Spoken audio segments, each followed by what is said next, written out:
Welcome back to my YouTube channel. ನಿನ್ನ ಜೊತೆ ನನ್ನ ಕತೆ ಇಂದಿನ ಸಂಪೂರ್ಣ ಸಂಚಿಕೆ ಏನೇನೆಲ್ಲ ಆಗುತ್ತೆ ಅಂತ ನೋಡ್ಕೊಂಬರೋಣ ಬನ್ನಿ. ಯಾರೆಲ್ಲ ನಮ್ಮ ಚಾನಲ್ಗೆ ಇನ್ನೂ ಸಬ್ಸ್ಕ್ರೈಬ್ ಆಗಿಲ್ಲ ದಯವಿಟ್ಟು ಸಬ್ಸ್ಕ್ರೈಬ್ ಆಗಿ, ಅದೇ ರೀತಿ ವಿಡಿಯೋನೆಲ್ಲ ಸ್ಕಿಪ್ ಮತ್ತು ಸ್ಕ್ರೋಲ್ ಮಾಡಿದೆ ಮೊದಲಿಂದ ಕೊನೆ ತನಕ ವಾಚ್ ಮಾಡಿ. ಸೊ ಸಂಚಿಕೆಯ ಆರಂಭದಲ್ಲಿ ಈ ಕಡೆ ಮನೆಯಲ್ಲಿ ಹಬ್ಬದ ಪ್ರಿಪ್ರೇಷನ್ ಎಲ್ಲ ತುಂಬ ಚೆನ್ನಾಗಿ ನಡೆದಿರುತ್ತೆ. ಇನ್ನು ಭಾಗ್ಯಮ್ಮ ಅವರು ಅಲ್ಲಿ ಕೂತಿರ್ತಾರೆ. ಅದನ್ನು ನೋಡಿದಂತಹ ಅಜಿತ್ ಅವರು ಭಾಗ್ಯಮ್ಮ ಅವ್ರ ಹತ್ರ ಮಾತಾಡೋದಕ್ಕೆ ಇದೇ ಒಳ್ಳೆ ಸಮಯ ಅಂತ ಯೋಚನೆ ಮಾಡಿಬಿಟ್ಟು ಭಾಗ್ಯಮ್ಮ ಅವ್ರ ಹತ್ರ ಹೋಗ್ತಾರೆ. ಕೂತಿರೋ ಭಾಗ್ಯಮ್ಮನ ಹತ್ರ ಹೋಗಿ ಕೂತ್ಕೊಂಡಂತಹ ಅಜಿತ್ ಅವರು, ಭಾಗ್ಯಮ್ಮ ಅವರೇ, ಮನೆಯಲ್ಲಿ ಎಲ್ಲರೂ ಸಹ ಸಂಭ್ರಮದಿಂದ ಹಬ್ಬನ ಆಚರಿಸ್ತಾ ಇದ್ದಾರೆ. ಸೊ ಈ ಒಂದು ಸಂದರ್ಭದಲ್ಲಿ ನನಗೆ ನಿಮ್ಮ ಹತ್ರ ಮಾತಾಡೋದಕ್ಕೆ ಕರೆಕ್ಟ್ ಅಂತ ಅನ್ನಿಸ್ತು. ಭಾಗ್ಯಮ್ಮ ಅವರು ಅಜಿತ್ ಅವ್ರ ಮಾತಿಗೆ ನನ್ನ ಹತ್ರ ಮಾತಾಡೋದಕ್ಕೆ ನೀವ್ ಅನುಮತಿ ತಗೋಬೇಕಾ ಸಾಹೇಬ್ರೆ, ಏನು ಅಂತ ಹೇಳಿ. ಅಜಿತ್ ಅವರು ಡೈಮಂಡ್ ನೆಕ್ಲೆಸ್ ಅಂತ ಹೇಳ್ತಿದ್ದಾಗೇನೆ ಭಾಗ್ಯಮ್ಮ ಅವರು ಸ್ವಲ್ಪ ಮಟ್ಟಿಗೆ ಆಘಾತಕ್ಕೆ ಒಳಗಾಗ್ತಾರೆ. ಅಜಿತ್ ಅವರು ಹೇಳ್ತಾರೆ ಭಾಗ್ಯಮ್ಮನ್ಗೆ, ಭೂಮಿ ಅವ್ರ ತಾಯಿ ಭೂಮಿನ ವೀರಣ್ಣನ ಕೈಗೆ ಕೊಡ್ಬೇಕಾದ್ರೆ ಭೂಮಿ ತಾಯಿ ವೀರಣ್ಣ ಅವ್ರ ಕೈಗೆ ಒಂದು ಡೈಮಂಡ್ ನೆಕ್ಲೆಸ್ ನ ಕೊಟ್ಟಿದ್ರು. ಆ ಒಂದು ವಿಚಾರ ನಿಮ್ಗೆ ತುಂಬಾ ಚೆನ್ನಾಗಿ ಗೊತ್ತು ಅಂತಿದ್ದಾಗೆ ಭಾಗ್ಯಮ್ಮ ಅವರು, ಹೌದು ಸಾಹೇಬ್ರೆ. ಇನ್ನು ಅಜಿತ್ ಅವರು, ನೀವು ಆ ಒಂದು ಡೈಮಂಡ್ ನೆಕ್ಲೆಸ್ ನ ಭೂಮಿ ಬಾಲ್ಯದ ವಸ್ತುಗಳು ಇದ್ದಂತಹ ಟ್ರಂಕ್ ನಲ್ಲಿ ಇಟ್ಟಿದ್ರಿ. ಇನ್ನು ವಟಾರದಲ್ಲಿ ಗಲಾಟೆ ಆದಾಗ ಕಲಿರುವಂತಹ ಆ ಒಂದು ನೆಕ್ಲೆಸ್ ಆ ಸಂದರ್ಭದಲ್ಲಿ ಕಳೆದೋಗಿದೆ ಅನ್ನೋದು ಈಗಿನ ವಿಚಾರ. ಇನ್ನು ಇವಾಗ ಭೂಮಿ ಮತ್ತೆ ಭೂಮಿ ತಂದೆ ತಾಯಿ ಅವ್ರನ್ನ ಹುಡ್ಕೋಂತಹ ಇದರಲ್ಲಿ ಈ ಒಂದು ಡೈಮಂಡ್ ನೆಕ್ಲೆಸ್ ತುಂಬಾನೇ ಮುಖ್ಯವಾದ ಪಾತ್ರನ ವಹಿಸುತ್ತೆ ಅಂತ ಭಾಗ್ಯಮ್ಮ ಅವ್ರಿಗೆ ಅಜಿತ್ ಸಾಹೇಬರು ಹೇಳ್ತಾರೆ. ನಾನು ಈ ಒಂದು ಸಂದರ್ಭದಲ್ಲಿ ಆ ಒಂದು ಡೈಮಂಡ್ ನೆಕ್ಲೆಸ್ ನ ಹುಡುಕಿದ್ರೆ ಭೂಮಿ ನಿಜವಾದ ಹೆತ್ತು ತಂದೆ ತಾಯಿನ ಹುಡುಕ್ತಾಗೆ. ನಾನು ಭೂಮಿ ತಂದೆ ತಾಯಿನ ಹುಡುಕ್ಬೇಕು ಅಂದ್ರೆ ಆ ಒಂದು ಡೈಮಂಡ್ ನೆಕ್ಲೆಸ್ ನ ಹುಡ್ಕೋದಿಕ್ಕೆ ನೀವು ತುಂಬಾನೇ ಸಹಾಯ ಮಾಡಬೇಕು ಅಂತ ಹೇಳಿ ಭಾಗ್ಯಮ್ಮ ಅವ್ರಿಗೆ ಹೇಳ್ತಾರೆ ಅಜಿತ್ ಅವರು.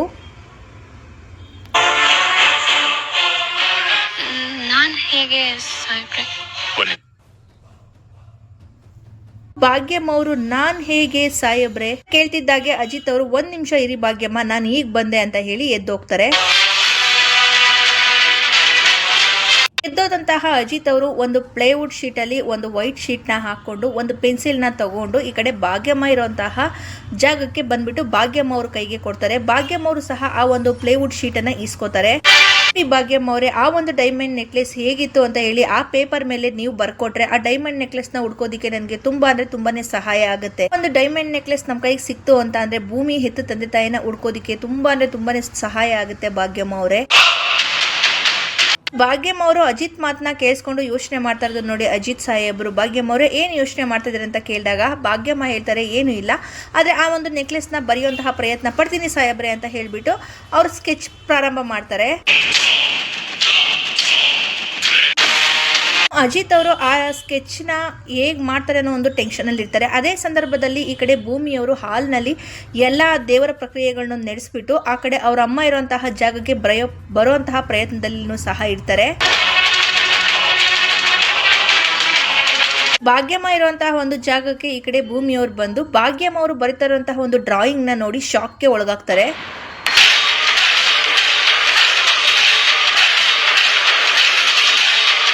ಭೂಮಿಯವ್ರು ಬಂದಿರೋದು ಅಜಿತ್ ಸಾಹೇಬ್ರಿಗೂ ಗೊತ್ತಿರೋದಿಲ್ಲ, ಭಾಗ್ಯಮ್ಮ ಅವ್ರಿಗೂ ಸಹ ಗೊತ್ತಿರೋದಿಲ್ಲ. ಆದ್ರೆ ಭೂಮಿಯವರು ಆ ನೆಕ್ಲೆಸ್ ಸ್ಕೆಚ್ ಮಾಡ್ತಾರಂತಹ ಭಾಗ್ಯಮ್ಮ ಅವ್ರನ್ನ ನೋಡ್ಬಿಟ್ಟು ಹೇಳ್ತಾರೆ, ಈ ಡೈಮಂಡ್ ನೆಕ್ಲೆಸ್ ಈ ರೀತಿ ಇರ್ಲಿಲ್ಲ ಅಂತ ಹೇಳ್ತಾರೆ. ಆ ಒಂದು ಶಬ್ದನ ಕೇಳಿಸ್ಕೊಂಡಂತಹ ಅಜಿತ್ ಅವ್ರು ಫುಲ್ ಶಾಕ್ಗೆ ಒಳಗಾಗ್ತಾರೆ.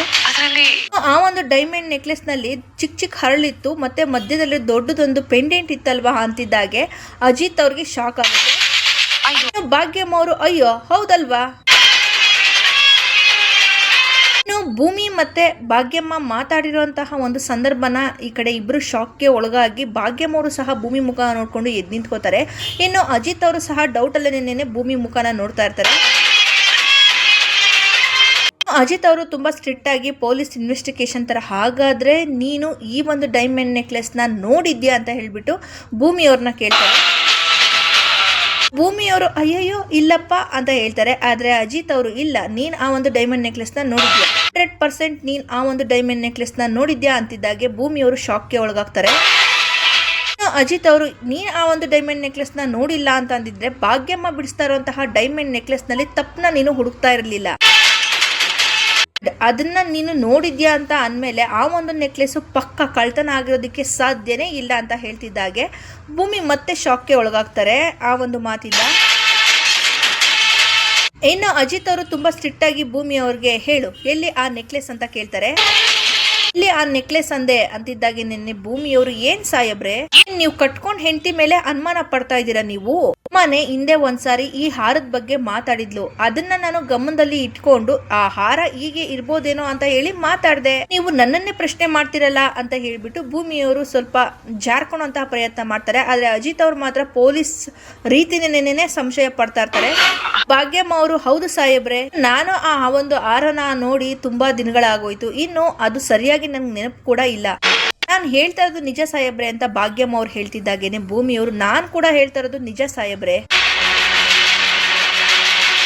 ಹೇಳ್ಬಿಟ್ಟು ಈ ಕಡೆ ಮಾತನ್ನೇ ಒಳ್ಳಿಸ್ಬಿಡ್ತಾರೆ ಭೂಮಿಯವರು. ಇನ್ನು ಅಜಿತ್ ಅವರು ಐ ಆಮ್ ಸಾರಿ, ನಾನು ಮಾತಾಡಿದ ರೀತಿ ನಿಮ್ಗೆ ಬೇಜಾರಾಗಿರ್ಬೋದು, ಆದ್ರೆ ಅದರಲ್ಲಿ ಒಂದು ರೀತಿಯ ಭಾವನೆ ಇದೆ, ಆ ಉದ್ದೇಶ ನಿಮ್ಗೆ ಇವಾಗ ಅರ್ಥ ಆಗೋದಿಲ್ಲ ಅಂತ ಹೇಳ್ಬಿಟ್ಟು ಅಲ್ಲೇ ಇಟ್ಟಿರುವಂತಹ ನೆಕ್ಲೆಸ್ ಡಿಸೈನ್ ಬುಕ್ಲೆಟ್ ನ ಎತ್ಕೊಂಡು ನಿಮ್ ಕೆಲ್ಸನ ನೀವು ಮುಗಿಸಿದೀರಾ, ಆದ್ರೆ ನನ್ನ ಕೆಲ್ಸನ ನಾನು ಇವಾಗ ಶುರು ಮಾಡ್ತೀನಿ ಅಂತ ಹೇಳ್ಬಿಟ್ಟು ಭಾಗ್ಯಮ್ಮ ಅವ್ರಿಗೆ ಹೇಳ್ತಿದ್ದಾಗೆ ಭೂಮಿಯವ್ರಿಗೆ ಒಂದ್ ರೀತಿ ಶಾಕ್ ಆಗುತ್ತೆ. ಭೂಮಿಯವರು ಹಾ ಸಾಹೇಬ್ರೆ, ಕೆಳಗಡೆ ಅಲ್ಲಿ ಪೂಜೆಗೆ ಎಲ್ಲನೂ ಕೂಡ ರೆಡಿ ಆಗಿದೆ, ನಿಮ್ಮನ್ನ ಕರೆಯೋಣ ಅಂತಾನೆ ಅಂತ ಹೇಳ್ಬಿಟ್ಟು ನಾನು ಇಲ್ಲಿಗೆ ಬಂದೆ. ಹಾ ಪೂಜೆಗೆ ಬನ್ನಿ ಹೇಳ್ಬಿಟ್ಟು ಅಮ್ಮ ಬಾಮ್ಮ ನೀನು ಅಂತ ಭಾಗ್ಯಮ್ಮ ಅವ್ರನ್ನ ಕರ್ಕೊಂಡು ಭೂಮಿಯವರು ಅಲ್ಲಿಂದ ಹೊರಟೋಗ್ತಾರೆ. ಇನ್ನು ಅಜಿತ್ ಅವ್ರ ಕೈಯಲ್ಲಿ ಆ ಒಂದು ನೆಕ್ಲೆಸಿನ ಡಿಸೈನ್ ನ ಇಟ್ಕೊಂಡು ಯೋಚನೆ ಮಾಡ್ತಾ ಇರ್ತಾರೆ.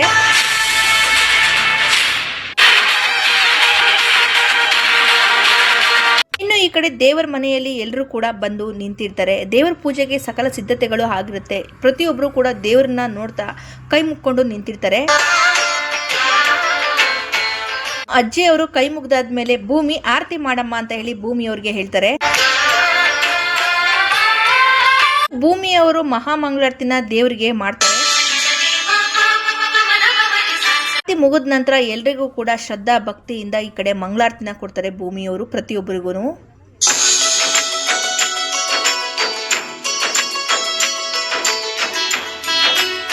ಪೂಜೆ ಎಲ್ಲ ಮುಗ್ದಾದ್ಮೇಲೆ ಶ್ರವಣ್ ಅವರು ಹೇಳ್ತಾರೆ, ಈ ಒಂದು ಯುಗಾದಿ ಹಬ್ಬ ನನಗೆ ತುಂಬಾನೇ ವಿಶೇಷ. 21 ವರ್ಷಗಳ ಹಿಂದೆ ನನ್ನ ಶಾರದಾ ಕರೆದೋಗಿದ್ಲು, ಆದ್ರೆ ಆ ಒಂದು ಖುಷಿ ಸಂತೋಷ ಇವತ್ತು ನನ್ನ ಜೊತೆಗೆ ನನ್ನ ಮನೆಯಲ್ಲಿ ನಮ್ಮ ಶಾರದಾ ಇದ್ದಾಳೆ ಅಂತ ಹೇಳ್ಬಿಟ್ಟು ಹೇಳ್ತಾರೆ. ತುಂಬಾ ನಿಜವಾಗ್ಲೂ ದೊಡ್ಡವನು. ಭೂಮಿಯವರು ಸಾಹೇಬ್ರೆ, ದೊಡ್ಡ ಸಾಹೇಬ್ರೆ, ಮುಂದಿನ ವರ್ಷದ ಯುಗಾದಿ ಹಬ್ಬದಷ್ಟರಲ್ಲಿ ಶಾರದಮ್ಮ ಅವ್ರಿಗೆ ಕಳೆದೋಗಿರುವಂತಹ ನೆನಪು ಕೂಡ ಎಲ್ಲಾನು ವಾಪಸ್ ಬರುತ್ತೆ, ಈ ಒಂದು ಮಾತನ್ನ ನೀವು ಮರ್ತೋಗ್ಬೇಡಿ, ನೆನಪಲ್ಲಿ ಇಟ್ಕೊಂಡು ಬರೆದಿಟ್ಕೊಳ್ಳಿ ಅಂತ ಹೇಳ್ತಾರೆ. ಇನ್ನು ಅಲ್ಲೇ ಇರುವಂತಹ ಸಂಗೀತ ಅವರು ಭೂಮಿ ಹೇಳಿದ್ಮೇಲೆ ಮುಗೀತು, ಅದು ಹಾಗೆ ಆಗುತ್ತೆ ಅಂತ ಹೇಳ್ತಾರೆ. ಈ ಒಂದು ಮಾತು ಕೆಲವರಿಗೆ ಇಷ್ಟ ಆಗುತ್ತೆ, ಇನ್ ಕೆಲವರಿಗೆ ಇಷ್ಟ ಆಗೋದಿಲ್ಲ. ಭೂಮಿ ಬೇವು ಬೆಲ್ಲನ ಎಲ್ರಿಗೂ ಸಹ ಒಟ್ಟಿಗೆ ಕೊಡು, ಆಮೇಲೆ ಎಲ್ರೂ ಕೂತ್ಕೊಂಡು ಒಟ್ಟಿಗೆ ಊಟ ಮಾಡೋಣ ಅಂತ ಸಂಗೀತ ಅವರು ಭೂಮಿಗೆ ಹೇಳ್ತಾರೆ. ಭೂಮಿ ಅವರು ಬೇವು ಬೆಲ್ಲನ ಎತ್ಕೊಂಡು ಅತ್ತೆ ಜೀವನದಲ್ಲಿ ಸುಖ ಮತ್ತೆ ಶಾಂತಿ ದುಃಖ ಎಲ್ಲನೂ ಕೂಡ ಸಮವಾಗಿ ಇರಬೇಕು, ಹಾಗಂತ ಹೇಳಿಬಿಟ್ಟು ನಾನು ದುಃಖ ಮತ್ತು ನೆಮ್ಮದಿನ ಸಮವಾಗಿರಲಿ ಅಂತ ಕೇಳಿಕೊಂಡು ದೇವರಲ್ಲಿ ಪ್ರಾರ್ಥನೆ ಮಾಡಿಕೊಂಡು ಎಲ್ರಿಗೂ ಸಹ ಬೇವು ಬೆಲ್ಲನ ಸಿಹಿ ಕಹಿ ಸಮವಾಗಿರಲಿ ಅಂತ ಹೇಳಿ ಕೊಡ್ತೀನಿ ಅಂತ ಹೇಳಿಬಿಟ್ಟು ಹೇಳ್ತಾರೆ. ಇನ್ನು ಸಂಗೀತ ಅವರು ಸರಿ ಆಯ್ತು ಭೂಮಿ ಅಂತ ಹೇಳ್ತಾರೆ. ಮನೆ ಮಂದಿಗೆ ಎಲ್ರಿಗೂ ಸಹ ಬೇವು ಬೆಲ್ಲನ ಸಮನಾಗಿ ಹಂಚ್ತಾರೆ ಈ ಕಡೆ ಭೂಮಿಯವರು. ಎಲ್ರಿಗೂ ಕೊಟ್ಟಾದ್ಮೇಲೆ ಅಜಿತ್ ಅವ್ರಿಗೆ ಸಂಗೀತ ಅವ್ರು ಹೇಳ್ತಾರೆ, ಅಜಿತ ನೀನು ಭೂಮಿಗೆ ಬೇವು ಬೆಲ್ಲ ಕೊಡೋ ಅಂತ ಹೇಳಿ. ಇನ್ನು ಭೂಮಿ ಅಜಿತ್ ಮುಖನ ನೋಡ್ತಾರೆ, ಅಜಿತ್ ಅವ್ರ ಭೂಮಿ ಮುಖನ ನೋಡ್ತಾರೆ.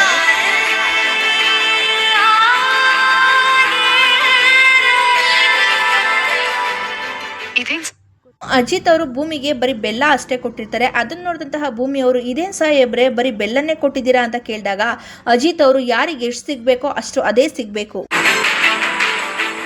ಬೆಲ್ಲನ ತಿಂತಾರೆ ಭೂಮಿಯವರು. ಸಂಗೀತ ಅವರು ಸರಿ ಆಯ್ತು, ಈಗ ಎಲ್ಲರೂ ಸಹ ಕುತ್ಕೊಂಡು ಒಟ್ಟಿಗೆ ಊಟ ಮಾಡೋಣ ಅಂತ ಹೇಳ್ತಾರೆ. ಇನ್ನು ಮನೆಯವರೆಲ್ಲರೂ ಸಹ ಸರಿ ಆಯ್ತು ಅಂತ ಹೇಳ್ಬಿಟ್ಟು ಅಲ್ಲಿಂದ ಹೊರಡ್ತಾರೆ.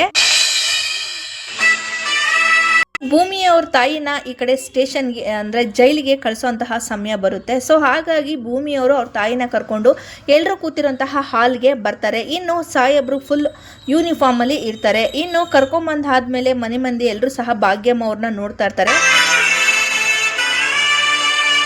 ಇನ್ನು ಭಾಗ್ಯಮ್ಮ ಅವ್ರು ನೋಡಿದಂತಹ ಶ್ರವಣ್ ಅವರು ಈ ಒಂದು ವಿಚಾರ ಕಾನೂನಿಗೆ ಸಂಬಂಧಪಟ್ಟಿದ್ದು. ಈ ಒಂದು ವಿಚಾರದಲ್ಲಿ ನಾವೆಲ್ಲರೂ ಕೂಡ ಹೆಲ್ಪ್ಲೆಸ್. ನಿಮ್ಮನ್ನ ಇಲ್ಲೇ ಇರಿಸ್ಕೊಬೇಕು ಅಂತ ನಾವು ಇಷ್ಟಪಟ್ಟರು, ಇನ್ನು ನೀವು ಇಲ್ಲೇ ಇರಬೇಕು ಅಂತ ಇಷ್ಟಪಟ್ರು ಅದು ಆಗದೆ ಇರುವಂತಹ ಒಂದು ಕೆಲಸ. ನೀವು ಸ್ಟೇಷನ್ಗೆ ಜೈಲ್ಗೆ ಹೋಗ್ಲೇಬೇಕು. ಹೋಗಿ ಬನ್ನಿ ಭಾಗ್ಯಮ್ಮ, ನಿಮ್ಗೆಲ್ಲ ಒಳ್ಳೇದಾಗ್ಲಿ ಅಂತ ಹೇಳ್ಬಿಟ್ಟು ಹೇಳ್ತಾರೆ. ಆದ್ರೆ ತನ್ನ ತಾಯಿನ ಕಳ್ಸ್ಕೊಡ್ಬೇಕು ಅನ್ನೋ ಒಂದು ದುಃಖದಲ್ಲಿ ಈ ಕಡೆ ಭೂಮಿಯವರು ಇರ್ತಾರೆ. ಸಂಗೀತ ಅವರು ಭಾಗ್ಯಮ್ಮ ಅವರೇ, ಗೊತ್ತಿಲ್ದೇನೋ ನಮ್ಮ ಮನೆಯವರಿಂದ ನಿಮ್ಗೆ ಏನಾದ್ರೂ ನೋವು ಆಗಿದ್ರೆ ಅದನ್ನ ದಯವಿಟ್ಟು ಮನಸ್ಸಲ್ಲಿ ಇಟ್ಕೋಬೇಡಿ ಬಿಡಿ ಅಂತಿದ್ದಾಗೆ ಭಾಗ್ಯಮ್ಮ ಅವರು ಚೇಚೆ ಕ್ಷಣಕ್ಕೂ ನೀವು ಆ ರೀತಿ ಅನಿಸ್ತಾ ಇರೋ ಹಾಗೆ ನೋಡ್ಕೊಂಡಿದ್ದೀರಾ ಅಂತ ಹೇಳ್ತಿದ್ದಾಗೆ ಸಂಗೀತ ಅವರು ಲಚ್ಚಿ ಮುಖನ ನೋಡ್ತಾರೆ. ಭೂಮಿಯವರು ಭಾಗ್ಯಮ್ಮ ಅವ್ರ ಕೈನ ಇಟ್ಕೊಂಡು, ಅಮ್ಮ ಇಷ್ಟು ದಿನದಲ್ಲಿ ನಾನು ಏನಾದ್ರು ನಿನ್ ಮನಸ್ಸಿಗೆ ನೋವು ಆಗೋಗಿ ನಡ್ಕೊಂಡ ಅಮ್ಮ. ಭಾಗ್ಯಮ್ಮ ಅವರು, ಅಯ್ಯೋ ನಾನು ನಿನ್ನಂತ ಮಗಳನ್ನ ಪಡೆಯೋದಿಕ್ಕೆ ತುಂಬಾ ಪುಣ್ಯ ಮಾಡಿದೀನಿ ಭೂಮಿ, ನಿನ್ನಂತ ಮಗಳನ್ನ ಪಡೆಯೋದಿರೋದು ನನ್ನ ಅದೃಷ್ಟ ಭೂಮಿ ಅಂತ ಹೇಳ್ತಾರೆ. ಇನ್ನು ಭೂಮಿಯವರು ತುಂಬಾ ಮನಸ್ಸಿಗೆ ನೋವು ಮಾಡ್ಕೊಂಡು ಅಳ್ತಾ ಇರ್ತಾರೆ. ತಾಯಿ ಅಂದ್ರು ಭೂಮಿ ಅಂತ ಮಗಳು ನನ್ಗಿರ್ಬೇಕಾಗಿತ್ತು ಅಂತ ಅನ್ಕೋತಾರೆ. ಅಂತ ಮಗಳಿಂದ ನನಗ್ ಬೇಸರ ಆಗುತ್ತಾ ಅಂತ ಭಾಗ್ಯಮ್ಮ ಅವರು ಭೂಮಿಗೆ ಹೇಳ್ತಾರೆ. ಭೂಮಿಯವರು ತುಂಬಾ ಅಳ್ತಾ, ಅಮ್ಮ ನಾನು ಒಂದ್ಸರಿ ನಿನ್ ಬಗ್ಗೆ ಸಾಹೇಬ್ರ ಹತ್ರ ಮಾತಾಡ್ಲಾ ಅಮ್ಮ, ಇನ್ನೊಂದ್ ಸ್ವಲ್ಪ ದಿನ ನೀನು ನಮ್ ಜೊತೆ ಇರೋ ಹಾಗೆ ಆಗುತ್ತಾ ಅಂತ ಕೇಳಲಾ ಅಮ್ಮ ಅಂತ ಹೇಳಿ ಕೇಳ್ತಾರೆ. ಅವರು ಭೂಮಿ ನೀನ್ ಏನೇ ಕೇಳ್ಕೊಂಡ್ರು ತಿರ್ಗಾ ಇಂಥದ್ದೊಂದ್ ದಿನ ಬಂದೇ ಬರುತ್ತಲ್ವಾ ಅಂತ ಹೇಳ್ತಿದ್ದಾಗೆ ಭೂಮಿಯವರು ಅಜಿತ್ ಮುಖನ ನೋಡಿ ತುಂಬಾ ಭಾವುಕರಾಗಿ ಇರ್ತಾರೆ. ಇನ್ನು ಸಂಗೀತ ಅವರು, ಭಾಗ್ಯಮ್ಮ ಅವರೇ ನೀವೇನನ್ನು ಸಹ ಯೋಚನೆ ಮಾಡಬೇಡಿ, ಏನು ನೊಂದ್ಕೋಬೇಡಿ, ನೀವು ಮಾಡದೇ ಇರುವಂತಹ ಒಂದು ತಪ್ಪಿಗೆ ನೀವು ಶಿಕ್ಷೆನ ಅನುಭವಿಸ್ತಾ ಇದ್ದೀರಾ. ಅಪರಾಧಿಗಳು ಇವತ್ತಲ್ಲ ನಾಳೆ ಬಿದ್ದೇ ಬೀಳ್ತಾರೆ. ಒಂದು ಸಮಯ ನಿಜವಾಗ್ಲೂ ಬಂದೇ ಬರುತ್ತೆ, ನೀವೇನು ಸಹ ಯೋಚನೆ ಮಾಡಬೇಡಿ, ನೀವು ಧೈರ್ಯವಾಗಿರಿ ಅಂತ ಸಂಗೀತ ಅವ್ರು ಹೇಳ್ಬಿಟ್ಟು, ಭೂಮಿ ನಿಮ್ಮ ಅಮ್ಮನ ಆಶೀರ್ವಾದ ನೀನ್ ತಗೋ ಅಂತ ಹೇಳ್ತಾರೆ. ಇನ್ನು ಭೂಮಿಯವರು ತನ್ನ ತಾಯಿಗೆ, ಅಮ್ಮ ನೀನು ಆಶೀರ್ವಾದ ಮಾಡು ಹೇಳ್ಬಿಟ್ಟು ಅಜಿತ್ ಮುಖನ ನೋಡಿದಾಗ ಅಜಿತ್ ಅವರು ಸಹ ಭೂಮಿ ಪಕ್ಕದಲ್ಲಿ ಬಂದು ನಿಂತ್ಕೊಂಡು ಆಶೀರ್ವಾದನ ಮಾಡಿ ಅಂತ ಹೇಳಿ ಮಾಡ್ಕೋತಾರೆ. ಇನ್ನು ಭಾಗ್ಯಮ್ಮ ಅವರು 100 ವರ್ಷ ಕಾಲ ಸದಾಕಾಲ ಹೀಗೆ ಖುಷಿಯಾಗಿರಪ್ಪ, ನಾನು ಮತ್ತೆ ಜೈಲಿಂದ ವಾಪಸ್ ಬರುವಾಗ ನೀವು ನನಗೆ ಅಜ್ಜಿ ಆಗ್ತಿದ್ದೀರಾ ಅನ್ನೋ ಒಂದು ಸಂತೋಷದ ವಿಚಾರ ಹೇಳೋ ಹಾಗಾಗ್ಲಿ ಹೇಳ್ಬಿಟ್ಟು ಭಾಗ್ಯಮ್ಮ ಅವರು ನಾನು ಬರ್ತೀನಿ ಅಂತ ಎಲ್ರಿಗೂ ಸಹ ಕೈ ಮುಗಿದು ಅಜ್ಜಿ ಕಾಲ್ಗೆ ಬಿದ್ದು ಆಶೀರ್ವಾದನ ತಗೊಂಡು ಇರ್ತಾರೆ. ಇನ್ನು ಭೂಮಿಯವರು ಅಜಿತ್ ಎದೆ ಮೇಲೆ ಮಲ್ಕೊಂಡು ಅಳ್ತಾ ಇರ್ತಾರೆ. ಇನ್ನು ಅಜ್ಜಿ ಅವರು ಹುಷಾರಾಗಿ ಹೋಗಿ ಖುಷಿಯಿಂದ ಹೋಗಮ್ಮ ಅಂತ ಹೇಳ್ತಾರೆ. ಭೂಮಿ ಅಳ್ತಾ ಇರೋದನ್ನ ನೋಡಿದಂತಹ ಸಂಗೀತ ಅವರು, ಭೂಮಿ ನಿನ್ಗೆ ಕಷ್ಟ ಆಗುತ್ತೆ ಅಂತ ನನಗೆ ಚೆನ್ನಾಗಿ ಗೊತ್ತು, ಆದ್ರೂ ಕೂಡ ನೀನು ನಿನ್ ತಾಯಿನ ಅಳ್ತಾ ಕಳ್ಸ್ಕೊಡ್ಬೇಡ, ಅವ್ರು ಇಲ್ಲಿಂದ ಹೋದ್ಮೇಲೆ ಅವ್ರಿಗೂ ಸಹ ಕಷ್ಟ ಆಗುತ್ತೆ ಅಲ್ವಾ ಹೇಳ್ತಾರೆ. ಅಜಿತ್ ಅವರು ಭೂಮಿಗೆ ಸಮಾಧಾನ ಮಾಡ್ಕೋ ಭೂಮಿ ಅಂತ ಹೇಳ್ತಾರೆ. ಆದ್ರೆ ಯಾರಿಗ ಮಾತಿಗೂ ಸಹ ಸಮಾಧಾನ ಆಗದಿರುವಂತಹ ಪರಿಸ್ಥಿತಿಯಲ್ಲಿ ಭೂಮಿ ಇರ್ತಾರೆ. ಶ್ರವಣ್ ಅವರು ಭೂಮಿ ಅಳ್ತಾ ಇರೋದನ್ನ ನೋಡಿ ತನ್ನ ಕರ್ಳ್ ಚುರುಕಂದು ಭೂಮಿ ಹತ್ರ ಹೋಗಿ, ಭೂಮಿ ಸಮಾಧಾನ ಮಾಡ್ಕೋ, ಈ ವಿಷಯದಲ್ಲಿ ನೀನ್ ಎಲ್ಲಾನು ಕೂಡ ಮುಗ್ದೋಯ್ತು ಅಂತ ಹೇಳಿ ಯಾಕೆ ಅನ್ಕೋತೀಯ, ನಾವೆಲ್ಲರೂ ಕೂಡ ನಿನ್ ಜೊತೆಗೆ ಇದೀವಿ ಅಲ್ವಾ. ಅಜಿತ್ ಇದ್ದಾನೆ, ಅವ್ನು ನಿಜವಾಗ್ಲೂ ಕೂಡ ನಿನ್ನ ತುಂಬಾ ಚೆನ್ನಾಗಿ ನೋಡ್ಕೋತಾನೆ. ಭಾಗ್ಯಮ್ಮ ಅವರು, ಭೂಮಿ ನನ್ನನ್ನ ಅಳ್ತಾ ಕಳ್ಸ್ಕೊಡ್ಬಿಡ್ವೆ ಪುಟಿ ಹೇಳಿ ಬರ್ತೀನಿ, ಎಲ್ರಿಗೂ ನಮಸ್ಕಾರ ಅಂತ ಹೇಳಿ ತುಂಬಾ ಭಾವುಕರಾಗಿ ದುಃಖದಿಂದ ಕೈ ಮುಗಿತಾರೆ. ನನ್ನ ತುಂಬಾ ಚೆನ್ನಾಗಿ ನೋಡ್ಕೊಂಡಿದ್ದೀರಾ ಮನೆಯವರೆಲ್ಲರೂ ಕೂಡ, ನನಗೆ ಒಂದು ಚೂರು ನೋವಾಗದಿರೋ ತರ ನೋಡ್ಕೊಂಡು ನಾನು ಖುಷಿಯಾಗಿ ಈ ಮನೆಯಲ್ಲಿ ಕಾಲನ ಕಳೆದಿದ್ದೀನಿ. ಇದೇ ಒಂದು ಖುಷಿನಲ್ಲಿ ನಾನು ಜೈಲಿಗೆ ಹೋಗಿ ಈ ಒಂದು ಕ್ಷಣಗಳನ್ನ ಮೆಲ್ಕಾಗ್ತಾ ನನ್ನ ದಿನಗಳನ್ನ ನಾನು ಕಳಿತೀನಿ ಅಂತ ಭಾಗ್ಯಮ್ಮ ಅವ್ರು ಹೇಳ್ತಾರೆ. ಭೂಮಿಯವರು ಅಮ್ಮ ಅಂತ ತಬ್ಕೊಂಡು ಕಣ್ಣೀರ್ನ ಹಾಕಿ ತನ್ನ ನೋವನ್ನ ತೋಡ್ಕೋತಾರೆ. ಅಜಿತ್ ಅವರು, ಭೂಮಿ ಸಮಾಧಾನ ಮಾಡ್ಕೋ, ಭಾಗ್ಯಮ್ಮ ಟೈಮ್ ಆಗ್ತಾ ಇದೆ ಹೊರಡೋಣ ಅಂತ ಹೇಳ್ತಾರೆ. ಭಾಗ್ಯಮ್ಮ ಅವರು ಸರಿ ಅಂತ ಹೇಳಿ ಅಲ್ಲಿಂದ ಓಡ್ತಾರೆ.